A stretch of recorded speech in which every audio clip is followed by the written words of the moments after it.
बोलिए सद्गुरु भगवान की जय।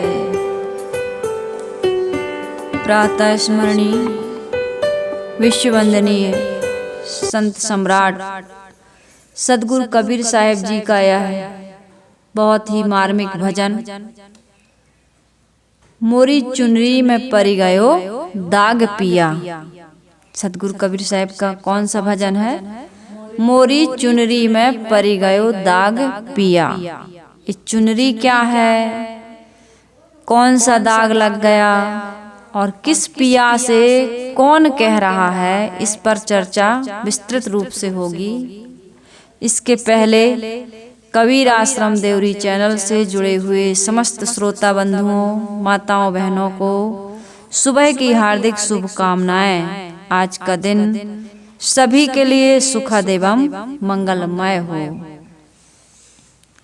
तो सद्गुरु कबीर साहिब जी का यह जगत प्रसिद्ध भजन, इस भजन को काफी लोग गाया करते हैं और बहुत प्रिय भजन है।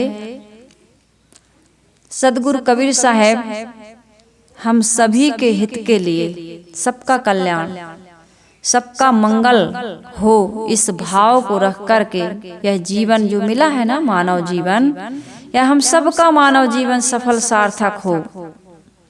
मानव जीवन में आकर के भी यदि दुख है तो यह मनुष्य के लिए सबसे बड़े दुख की बात है, क्योंकि इस मानव जीवन के अलावा कहीं और दुखों से मुक्त होने का ठौर ठिकाना नहीं।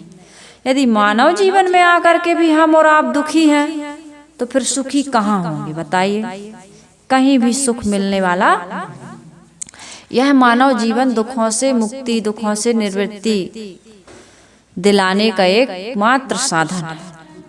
तो इसलिए साहिब इसमें बता रहे हैं कि मोरी चुनरी में परी गयो दाग पिया। दुख क्यों आता है? क्योंकि ये उस मानव शरीर रूपी चुनरी में अनेक प्रकार के विकारों का दाग लग गया। ये दाग कहाँ से लगता है, कैसे लगता है, और शरीर में जब दाग लग जाता है तो किस किस प्रकार के दुख आते हैं वो हम सब अनुभव कर रहे हैं। हम सबके जीवन में विकार है, और जो जितना विकार मुक्त हो जाता है, विकारों का त्याग जो जितना कर देता है, उसका जीवन उतना सुखी, शांत, प्रसन्न और अमरता की ओर गतिशील हो जाता है। कोई भी इंसान मरना नहीं चाहता। मौत कौन चाहता है? दुख कौन चाहता है? परतंत्रता, परवस्था कोई नहीं चाहता। सब स्वस्थता चाहते हैं, सब स्वतंत्रता चाहते हैं, सब अमरता चाहते हैं। कोई भी मरना नहीं चाहता, कोई भी परवस्था नहीं चाहता, परतंत्रता नहीं चाहता, पराधीन होना, लेकिन काम वही करता है। चाहता तो सुख है, लेकिन वो दुख के काम करता है, दुख के बीज बोता है। को चाहत प्रतिकूलता रही सबन सिर नाच। प्रतिकूलता कोई नहीं चाहता, सब अनुकूलता चाहते हैं, लेकिन प्रतिकूलता सबके सिर पर सवार होकर नाच रही है। कोई नहीं चाहता कि हम परवश हों, पराधीन सपनहु सुख नाही, कर विचार देखहु मन माही। गोस्वामी जी भी कहते हैं कोई पराधीन होना नहीं चाहता, और पराधीन हो करके कोई भी व्यक्ति सपने में भी सुख नहीं पाता है, लेकिन सब पराधीन। सुबह कोई नहीं, सुबह स्वतंत्र कोई नहीं दिखाई देता है। सुबह और स्वतंत्र केवल आत्मरस में डूबे हुए आत्मज्ञानी, आत्मपरायण संत महापुरुष ही दिखाई देते हैं, जिन्होंने अपनी मन इंद्रियों को जीत लिया। मैं तो उन संतों का दास जिन्होंने मन मार लिया। हम भी अपने आप को उन संतों का दास बनाएंगे जिन्होंने अपना मन मार लिया, इंद्रियों पर विजय प्राप्त कर ली, संसार की आसक्ति, मोह माया का त्याग कर दिया है ना। जो सुबह से स्वतंत्र हैं, आत्मपरायण हैं, जिन्हें संसार के दुख सुख आंदोलित नहीं करते। गुरुदेव जी कहते हैं जो सुख दुख में उलझा है वह जीवन हार गया है, जिसको सुख दुख झूठे हैं वह भाव से पार गया है। तो भावसागर से पार होने के लिए मानव जीवन रूपी नौका मिली है कि इसमें डूबने के लिए मिली? ये हम सबको विचार करना चाहिए, और विचार नहीं करते हैं इसलिए संसार के दुखों में हम पड़े रहते हैं। साहिब ने कहा ना, कबीर साहिब ने, करु विचार विकार परिहरि तरण तारण सोए, कहे ही कबीर भगवंत भजू नर द्वितीया और ना को। कर विचार, हम विचार नहीं करते हैं, विचार करना चाहिए। जब विचार करेंगे कि मानव जीवन क्यों मिला है, हमारे जीवन में दुख क्यों है, इससे मुक्ति कैसे मिले, संत महात्मा यही तो करते हैं, है ना। संत महात्मा विवेकी होते हैं, विचारवान होते हैं, समझदार होते हैं। महात्मा बुद्ध के जीवन में क्या नहीं था? पत्नी थी, अभी अभी बच्चा हुआ था, राजपाट था, नौकर चाकर थे, अच्छा खाते थे, अच्छा पहनते थे, अच्छे महल में उनके लिए तो कहते हैं कि मौसम के अनुसार भवन बनाए गए थे। ठंडी में यहाँ रहना है, लोग जाते हैं ना ठंड में, भैया यहाँ रहेंगे, गर्मी में वहाँ रहेंगे, बारिश में यहाँ का आनंद लेंगे, अलग अलग ऐसे इस प्रकार से उनके रहने के लिए आवास बनाया गया था, निवास स्थान बनाया गया था। क्योंकि शुद्धोधन को पता चल गया था उनके पिता को कि ये महात्मा बन जाएंगे, वैरागी बन जाएंगे, संत हो जाएंगे।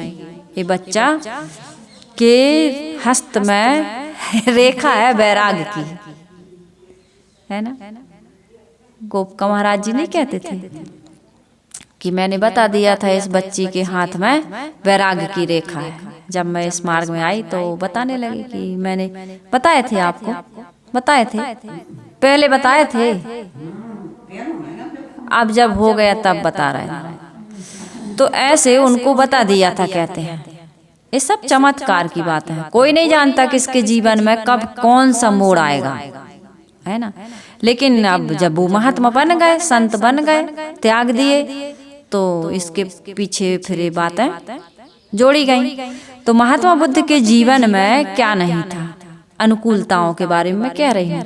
लेकिन उन्होंने विचार किया कि मैं बूढ़ा होऊंगा, एक बूढ़े को देखा, एक मृतक को देखा, मैं भी मर जाऊंगा, मैं भी 4 के कंधों पर शमशान की यात्रा, मेरा शरीर छूट जाएगा, रोगी भी हो जाऊंगा, बूढ़ा भी हो सकता है रोगी हो जाए, किसी किसी को नहीं होता है। लेकिन यह देह महादुख रूप सदा, ऐसा कौन व्यक्ति है कि जिसने देह धारण करने के बाद में शरीर में किसी प्रकार की पीड़ा, किसी प्रकार का रोग, किसी प्रकार की व्याधि, अरे भूख प्यास ठंडी गर्मी, यह भी तो एक रोग है।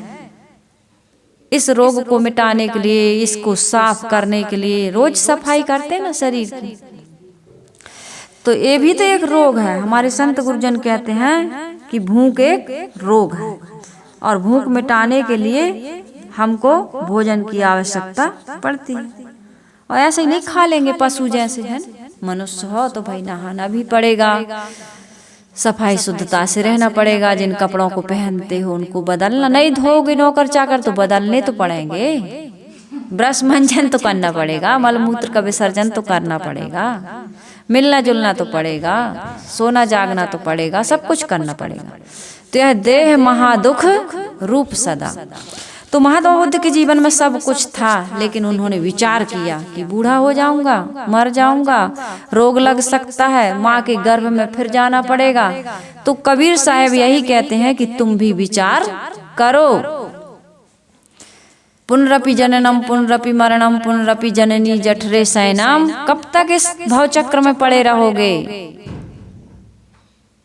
इस भवचक्र से बाहर आने का काम हम सबको करना चाहिए। माता पिता का ये परम कर्तव्य है कि बच्चों को वैराग्य की सीख दें, वैराग्य का पाठ पढ़ाएं, संतों महात्माओं के बारे में, देशभक्तों के बारे में, विदुषियों के बारे में, समाज सुधारकों के बारे में। जैसे हमारे देश के कितने सारे समाज सुधारक हुए हैं, है ना, उनके बारे में बताएं, वीर गाथाएं सुनाएं। क्योंकि बच्चों पर आज मीडिया का बहुत गलत प्रभाव, खूब खाना पीना, पैसा कमाना और भोग वासना, ये 3 चीज है। पैसा कमाओ, पैसा कमाने की मशीन बना रहा है आज बच्चों को, है ना। इतना बोझा लाद दिया जाता है कि तुमको डॉक्टर, मास्टर, वकील, IAS, है ना, ये बनना है। पैसे कमाओ बेटा, पैसे कमाओ। बेटी भी बेटा भी खूब पढ़ रहे हैं। फिर उसके बाद में भोगों को भोगो, है ना। तो यही सब आदमी को देह बुद्धि बनी हुई है। आत्म बुद्धि बनाओ बच्चों की। पहले बच्चों को आत्मज्ञान की शिक्षा दी जाती थी, गुरुकुल में भेजा जाता था। आज ऐसा माहौल नहीं मिलता। खूब पैसे कमाओ और खूब प्रोडक्ट हैं मार्केट में, पैकेट बंद खाने पीने वाले जंक फ्रूट, है ना।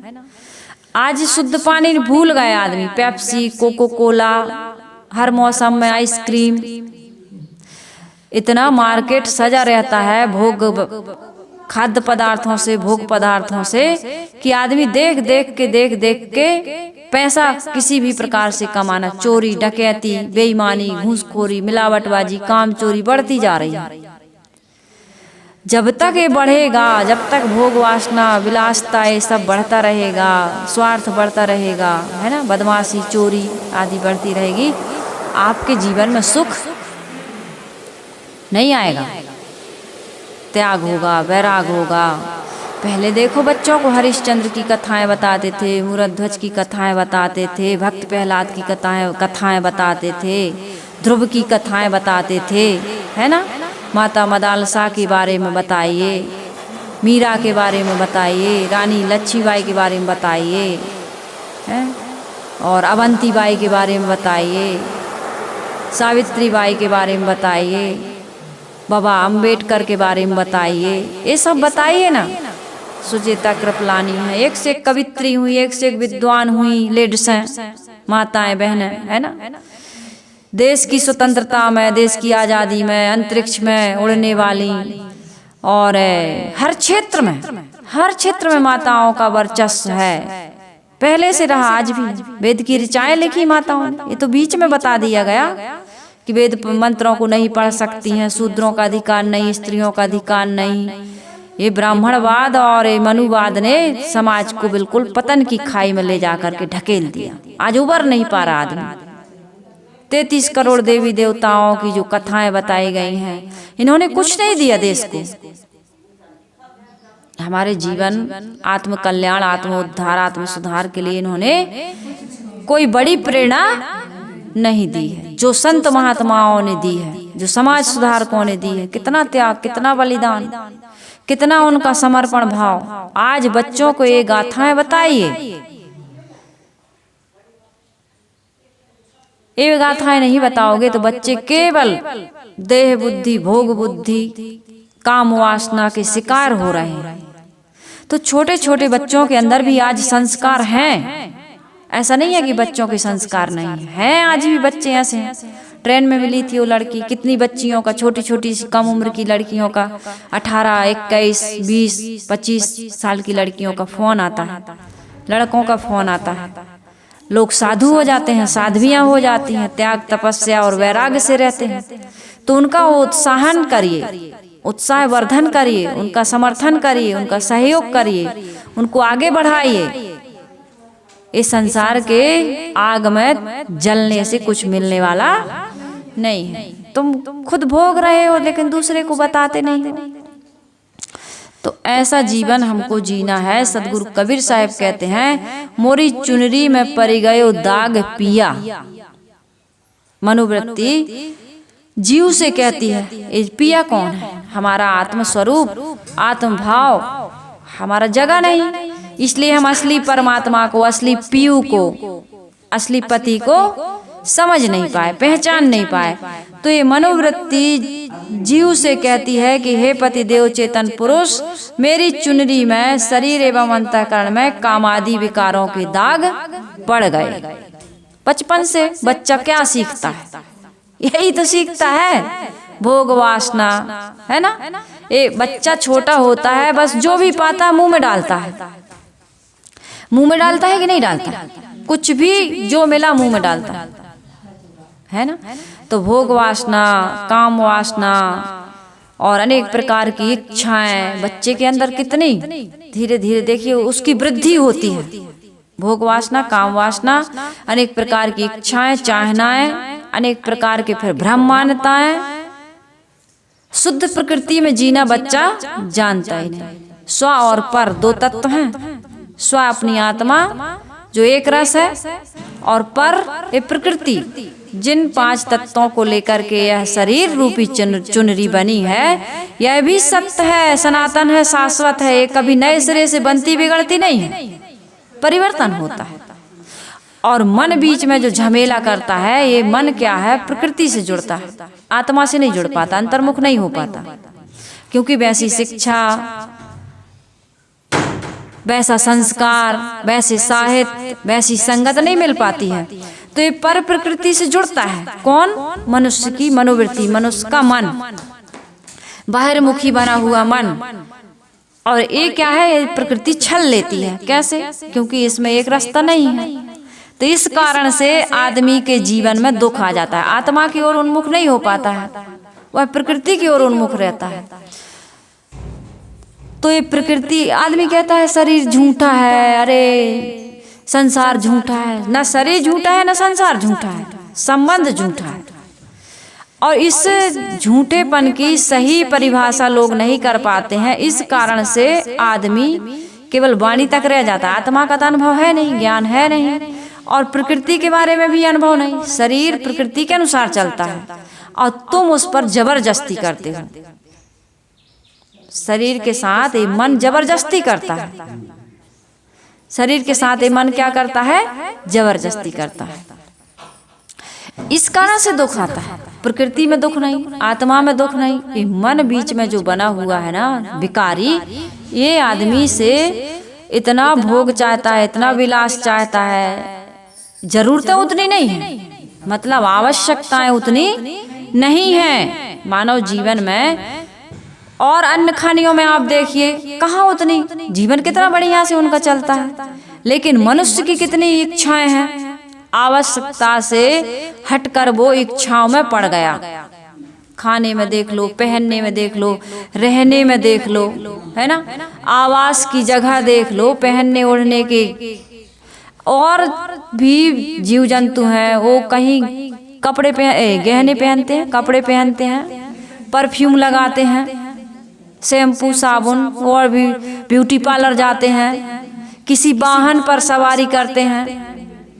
कुछ भी नहीं, ना उन्हें मकान की जरूरत है, ना उन्हें कपड़े की जरूरत है, ना गहनों की जरूरत है, ना ब्यूटी पार्लर की जरूरत है, ना कोई दवाई दारू की इतनी विशेष जरूरत है, ना कहीं पढ़ने जाने की जरूरत है, कहीं एक स्कूल नहीं है उनके लिए, है ना कहीं कोई दंड विधान बना है कि उनके लिए पुलिस लगी है, कि उनके लिए थाना में रिपोर्ट लिखवा दो, कि उनके लिए कहीं सीमा रेखा पार करके न चले जाएं।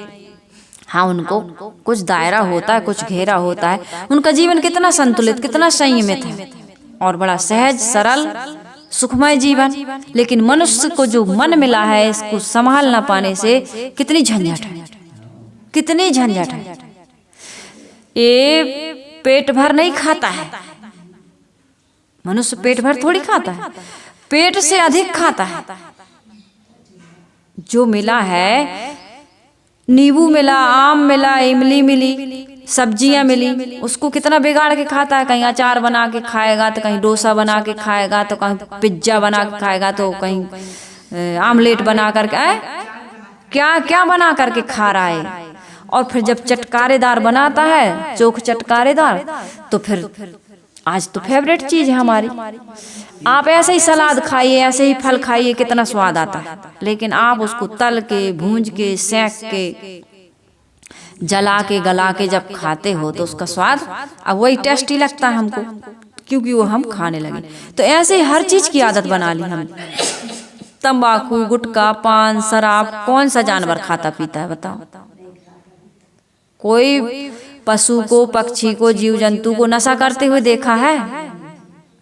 प्रकृति के अनुसार वो लोग मैथुन करते हैं, मैथुन क्रिया, 6 माही, 3 माही जो भी है उनका, 1 बार 2 बार वर्ष में प्रजनन करते हैं, नर मादा मिलते हैं। लेकिन मनुष्य की क्या दशा है? ये मन ने कितना उसको परेशान किया, इंद्रियां कितनी चंचल हो गई, आदमी कितना दुर्बल हो गया कि बिना तमाकू के, बिना गुटखा के, बिना शराब के, बिना आमलेट के, बिना मांस के हाँ, बिना स्त्री पुरुष के नहीं रह सकता है। ये कितना, और कहता है इसके बिना तो रहा ही नहीं जा सकता। एक बार क्या हुआ, गुरुदेव जी ट्रेन में यात्रा कर रहे थे, है ना। तो गुरुदेव जी के सामने एक धनी मानी बुढ़िया माता बैठी हुई थी। माता जी देख के लग रहा था कि बहुत धनी मानी है। अनुमान लगाया जाता है ना, आदमी के स्टैंडर्ड से पता चलता है। तो वो क्या करती थी, पान खाती थी।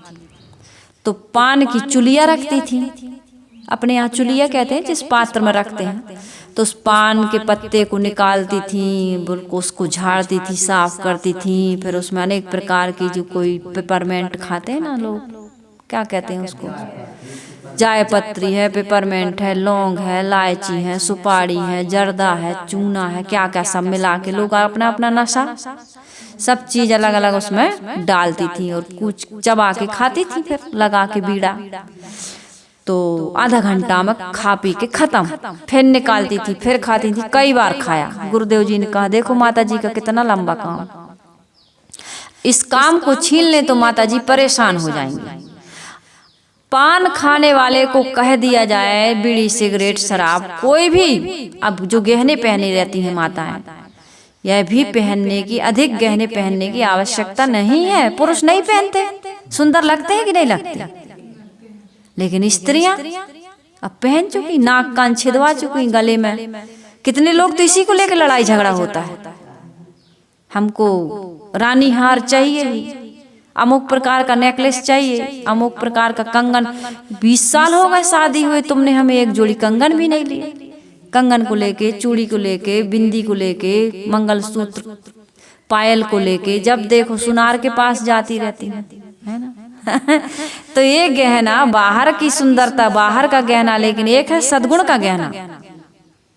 ज्ञान है, भक्ति है, विवेक है, विचार है, ध्यान समाधि साधना है, पवित्र रहनी, पवित्र आचरण है। ये भी तो आभूषण है, ये भी तो श्रृंगार है।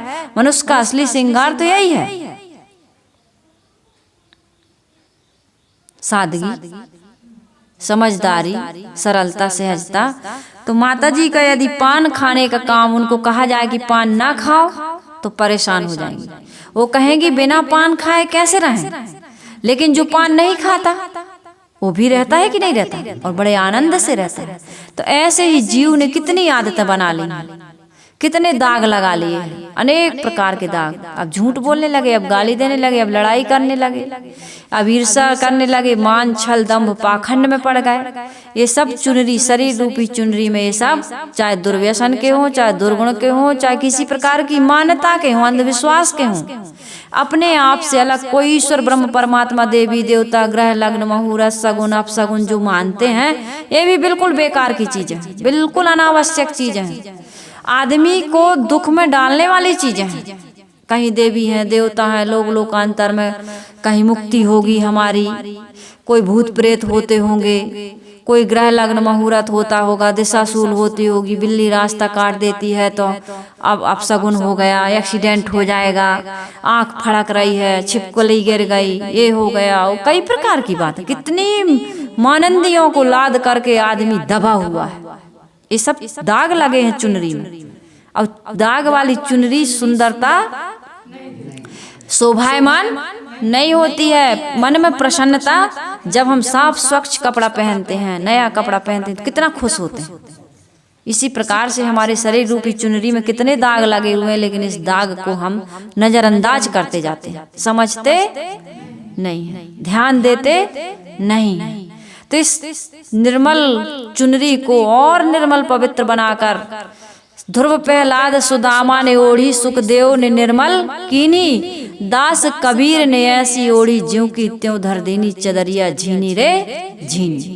ये मानव जीवन रूपी जो चादर मिली हुई है, चदरिया मिली हुई है, नौका कह लो, चादर कह दो, कोई भी चीज का, ये बड़ी नाजुक है, क्षणभंगुर भी है और बड़े काम की चीज है।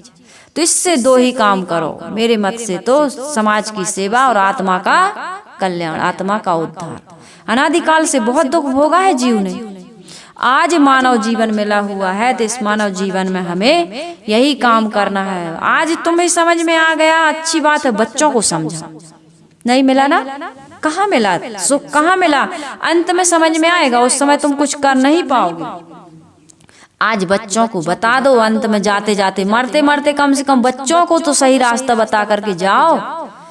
तुम अपना कल्याण नहीं कर पाए, लेकिन दूसरे के कल्याण में यदि तुम सहायक बन रहे हो तो यह भी तुम्हारा बहुत बड़ा पुण्य बन रहा है। तुम धोखा खा गए तो कोई बात नहीं, तुम अपने बच्चों को बताओ कि वो धोखा न, पूरी शक्ति लगा दो, समझा दो उनको, बता दो उनको कि बेटा संसार के विषय विकारों में, वासनाओं में, मोह माया आसक्ति में सुख मिलता नहीं है, दुख मिलता है। ये बताओ उनको। प्रकृति में जीना सीखो। ये बाहर के जितने भी आकर्षक वस्तुएं तुम्हें दिख रही, प्राणी या पदार्थ, भोग सामग्रियां, इनसे संतोष, तृप्ति, आत्मानंद मिलने वाला नहीं है। जितना मन दौड़ाओगे, मैंने सबसे पहले बचपन में पहली पुस्तक यदि अध्यात्म की सच्चाई से कहा जाए, अध्यात्म कोई पुस्तक पढ़ी तो शाश्वत जीवन।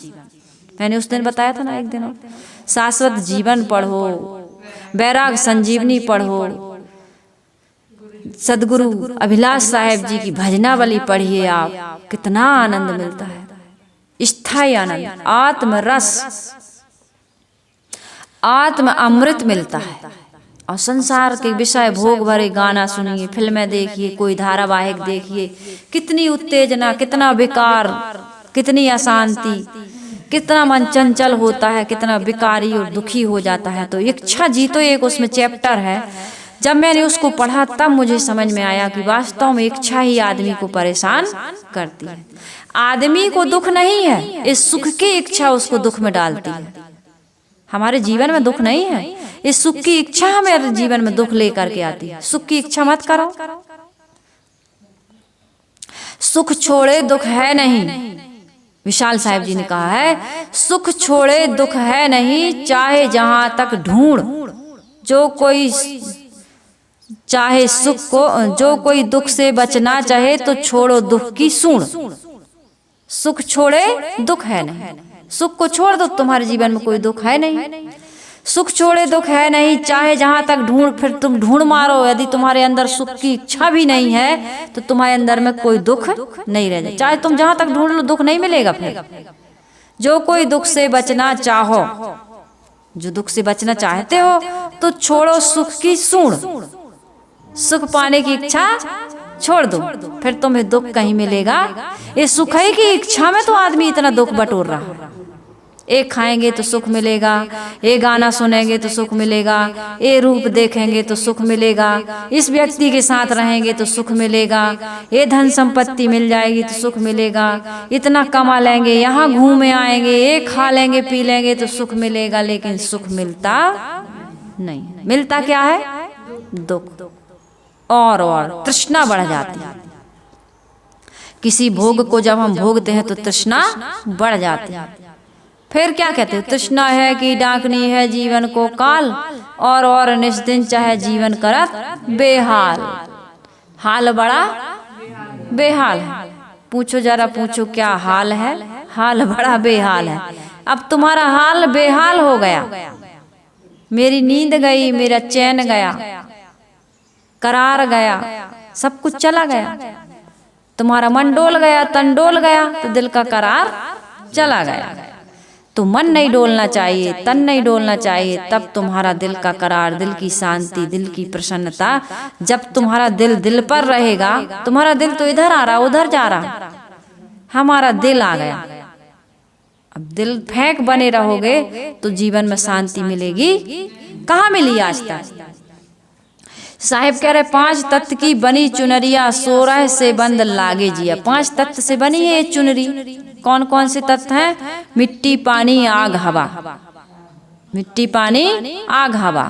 मिट्टी, पानी, पृथ्वी, जल, अग्नि, वायु, आकाश, ये 5 तत्व बताए जाते हैं, है ना? चित, जल, पावक, गगन, समीरा, पंच रचित यह अधम शरीरा। 5 तत्व का पूतरा, युक्ति रची मैं कीयू, मैं तो ही पूछो पंडिता, शब्द बड़ा की जीव। 5 तत्व बताए ना, गोस्वामी जी भी कह रहे हैं, सदगुरु कबीर साहब भी कह रहे हैं। तो 5 तत्वों से मिलकर के जो शरीर बना हुआ है, जो चुनरी जिसको कबीर साहब कह रहे हैं, इसमें 1600 जोड़, 1600 जोड़, अर्थात 1600 एक लाक्षणिक गणना है। अर्थ यह समझना चाहिए कि अगणित बंधनों से शरीर अनेक जोड़ है ना, इससे शरीर बना हुआ है।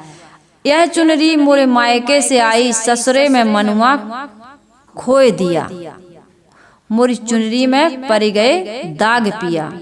यह मायके से आई है। मनोवृत्ति कहती है कि यह काया मेरे अज्ञान रूपी नैहर से आई। मायका क्या है? अज्ञान। मायके में कोई नियम, लड़की माता पिता के संरक्षण में रहती है, लेकिन जो ससुराल में निखार आता है कि नहीं, शादी के बाद जो लड़की और लड़का में निखार आता है, जिम्मेदारी आती है, व्यवहारिक बता रही हूँ।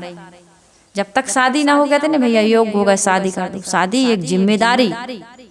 जब तक आप किसी कार्य में, शादी का मतलब ये ना समझ जाइए कि शादी जरूरी है। एक भौतिक दृष्टि से बता रही हूँ मैं कि जब आदमी के ऊपर जिम्मेदारी आती है, कोई भार आता है, कोई जिम्मेदारी मिलती, कोई पद मिलता है, तो उसके अंदर गंभीरता आती है, उसके अंदर समझदारी आती है, उसका दिमाग, बुद्धि और कार्य करने की क्षमता विकसित होती है। तो लेकिन जब तक कोई भार नहीं दिया जाएगा, कोई जिम्मेदारी नहीं ली जाएगी, तुम आत्म कल्याण की जिम्मेदारी लो, अपने आप को दुखों से मुक्त करने का, दुखों से छुड़ाने की जिम्मेदारी लो, तब आप प्रत्येक कार्य फिर सोच समझ करके करोगे। तो इसलिए साहिब कह रहे हैं कि यह काया चुनरी, यह काया मोरे मायके से आई, ससुरे में मनुआ खोए दियो। मनोवृत्ति कहती है कि यह काया चुनरी मेरे अज्ञान रूपी नैहर से आई। अज्ञान में पड़े हो, इसलिए काया बना रहे हो, बीज बो रहे हो, फिर वासना बनाओगे तो फिर तुम्हें शरीर धारण करना पड़ेगा ना। और ये अज्ञानता में ही वासना के बीज हम बोते जाते हैं। समझ नहीं है, ज्ञान नहीं है, विवेक नहीं है, विचार नहीं है, तो क्या कर रहे हैं? ये मनोवृत्ति अज्ञान रूपी मायके में, नैहर में वासना का व्यापार करती है और पुनरपि जन्म, पुनः पुनः जन्म मरण के चक्कर में ये पड़ी रहती है। इसे मैंने ससुराल में खराब कर दिया, संसार में इस चुनरी में मैंने दाग लगा दिए। ससुराल है पति के साथ में जो निवास करते हैं, उसको कहते हैं ससुराल। अब पति के बिना ससुराल कहाँ होगी? तो इसी प्रकार से यहाँ ससुराल है पति के साथ का निवास स्थल, वह है यह जीवन। जब जीवन मिलता है ना, तो दो तत्वों से मिलकर बनता है। जीवन दो तत्वों से मिलकर बनता है। जड़ में जीवन नहीं है, और आत्मा बिना शरीर के ये जीवन नहीं कह सकते इसको। आत्मा तो निराकार है ना। तो ये जीव रूपी जब ससुराल, शरीर रूपी ससुराल में ये जीव आता है, तो जीव और ये शरीर दोनों को कहते हैं ससुराल। यहाँ इसमें ये बताया जा रहा है कि वह जीवन है। ससुराल क्या है? पति के साथ, यानी आत्मा के साथ इस शरीर का संबंध हुआ, या शरीर का आत्मा, आत्मा का शरीर के साथ संबंध हुआ, तो ये क्या हो गया? ससुराल हो गया। इसको कहते हैं जीवन, जड़ और चेतन का मिलन, इसको जीवन कहते हैं। इस जीवन में मैंने अपने शरीर और अंतःकरण को निर्दोष न रख सकी, ये इसकी सबसे बड़ी असावधानी हो गई। आत्मबुद्धि नहीं बनी, देह बुद्धि बनी हुई है, भोग बुद्धि बनी हुई, इसलिए इसमें दाग लगाती रही। जिस दिन आत्मबुद्धि बन जाती है किसी भी व्यक्ति की, तो वो फिर दाग धुलने का काम करता है, दाग लगाने का काम नहीं करता। धीरे धीरे कितने लोग हैं सत्संग में जुड़ करके तंबाकू छोड़ देते हैं, बीड़ी छोड़ देते हैं, सिगरेट छोड़ देते हैं, जो भक्षण करते हैं, भोजन, मांस, मछली, मदरा वगैरह, और जो शराब, क्या कहते हैं, मांसाहार, उसको वो त्याग देते हैं। अनर्थक क्रियाओं को त्याग देते हैं। झूठ, निंदा, जो 10 दोष बताए हैं ना, गाली, निंदा, झूठ, चोरी, हिंसा, व्यभिचार, ईर्ष्या, क्रोध, मान, छल, इनका वो त्याग कर देते हैं। 10 दोषों का त्याग है ना। आहार शुद्धो सत्य शुद्धि, मैंने उस दिन बताया था ना। आहार शुद्धो सत्य शुद्धि, सत्य शुद्धो धर्वा स्मृति, स्मृति लभ्य सर्व ग्रंथि नाम विप्रमोक्षा। आहार विहार उसका शुद्ध हो जाता है। अंतर शरीरे ज्योतिर्मयो ही शुभ्रो यम पश्यन्ति यत्या क्षीण दोषा। ये शरीर के अंदर ज्ञान की ज्योति जगमगा रही है, उसी से देखते, सुनते, बोलते, सूंघते, चखते हो। तो उसका दर्शन, उसका साक्षात्कार कब होगा? अंतर शरीरे ज्योतिर्मयो ही शुभ्र, वही शुभ है, वही मंगल है। और वो निकल जाए तो सब अमंगल है, सब सूतक हो गया, अशुद्ध हो गया, देखना पसंद नहीं करते। अंतर शरीरे ज्योतिर्मयो ही शुभ्रो यम पश्यन्ति, लेकिन उसको देखते कैसे हैं, उसको कैसे देखा जा सकता है, उसका कैसे अनुभव किया जा सकता है? यत्या क्षीण दोषा, क्षीण दोष, यत्न करते करते, प्रयत्न करते करते, साधना में चलते चलते, सत्संग करते करते, साधना करते करते जब दोषों का त्याग होता है, करते हैं ना लोग दोषों का त्याग, तब उसका आत्म साक्षात्कार होने लगता है। तो इस शरीर में आकर के हमको यही काम करना है। क्या करना है? अपने आप को दोष मुक्त करना है, निर्दोष बनाना है। यम नियम आसन प्राणायाम प्रत्याहार धारणा ध्यान समाधि के बारे में जो बताया गया है, अष्टांग योग, इसके जो यम है, नियम है, आसन है, यम नियम आसन प्राणायाम प्रत्याहार धारणा ध्यान और समाधि, लास्ट में है, 8वें में है समाधि। तो यम नियम को आप जब तक नहीं समझोगे, ध्यान धारणा समाधि तक नहीं पहुंच सकते। तो यम नियम के बारे में बताया जाएगा आप लोगों को। तो ये चीज जब तक, ये तो मेन चीज है, जब तक इस पर ध्यान नहीं दिया जाएगा तब तक आपके जीवन में ध्यान धारणा समाधि नहीं लग सकती। सबसे पहले दोषों को त्यागो, और दोषों में जीवन बिल्कुल घिरा हुआ है, इसलिए शांति नहीं मिलती। दुख कहीं नहीं है, तुमने बनाया, स्वयं जीव बनाता है दुख। तो सदगुरु कबीर साहब कह रहे, इस जीवन में मैंने अपने शरीर और अंतःकरण को निर्दोष न रख सकी। मनोवृत्ति कह रही आत्मा रूपी पति से, मन की इच्छाओं में पड़कर मैंने इसको मैला कर डाला। मन की इच्छाओं को ही तो जीतना है। इच्छा युद्ध निस्दिन करो और से बोलो नहीं। इच्छा युद्ध निस्दिन करो और से बोलो नहीं। किसी से बोलने की आवश्यकता नहीं है, कुछ भी मौन रहिए, शांत रहिए, गंभीर रहिए और अपने अंदर झांक कर देखिए कब कौन सी इच्छा उठती है। सतगुरु कबीर साहब कहते हैं ना, मन की तरंग मार लो बस हो गया भजन, आदत बुरी सुधार लो बस हो गया भजन। इच्छा युद्ध करो। तुम्हारे अंदर शत्रु बैठा है जो तुमको बार बार विषयों में डुबो रहा है।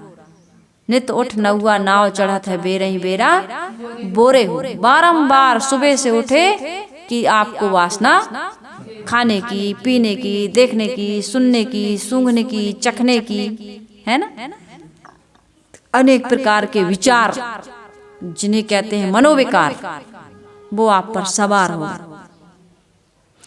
तो तुम्हारा जीवन कैसे सुखी हो सकता है? और जो दुख तुम भोग रहे हो वही बच्चों को भुगाने के लिए तुम तैयार।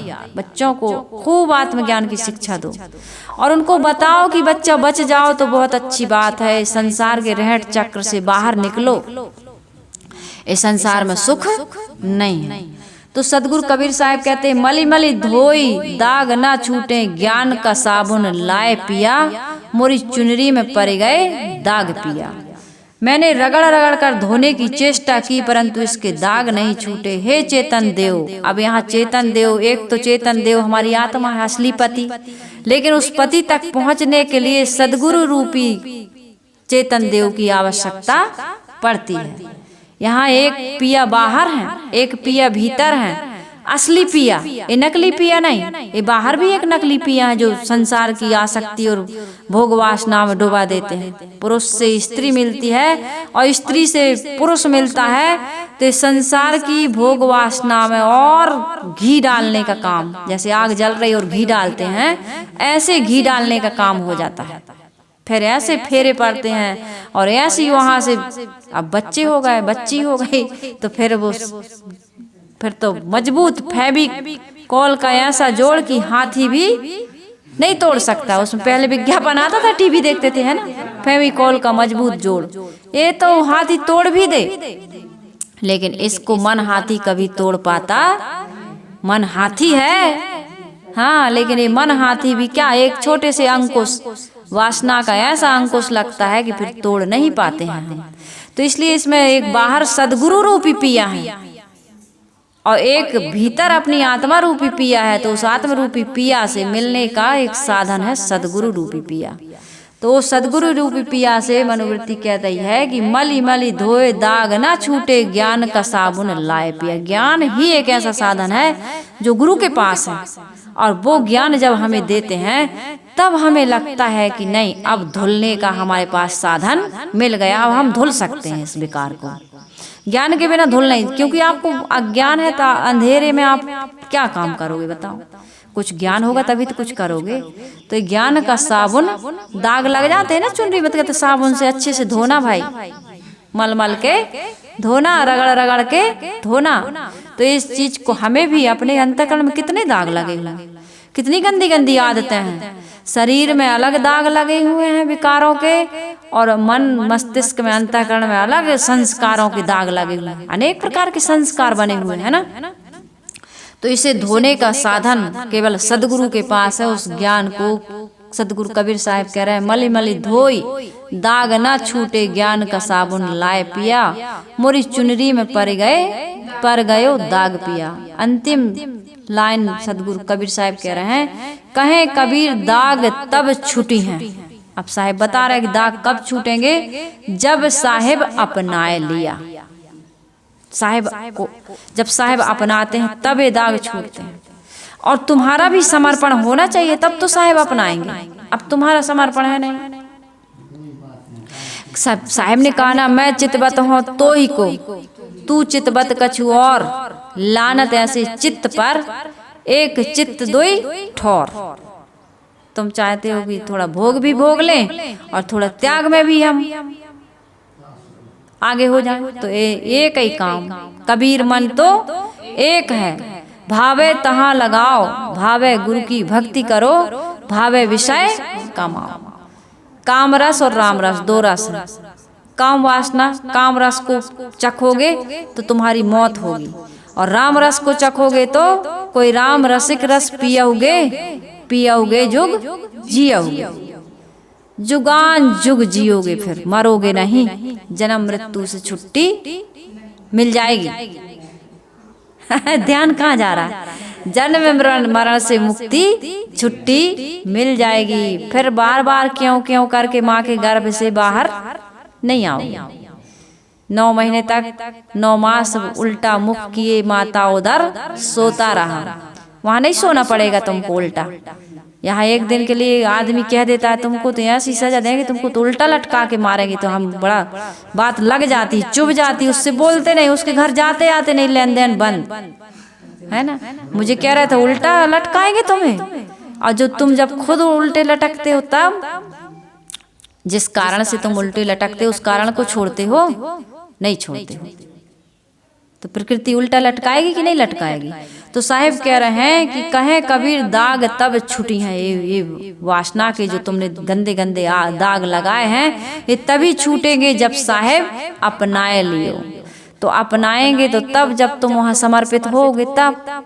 तो समर्पण आना चाहिए गुरु को, पूर्ण सदगुरु को समर्पित हुए बिना हमारे अंतःकरण के दाग नहीं छूटते। गुरु खुद तम्बाकू खाते हैं, गुरु खुद शराब पीते हैं, गुरु खुद मांस खाते हैं, गुरु खुद लोभ मोह अनेक प्रकार के विकार हैं उनके जीवन में, है ना।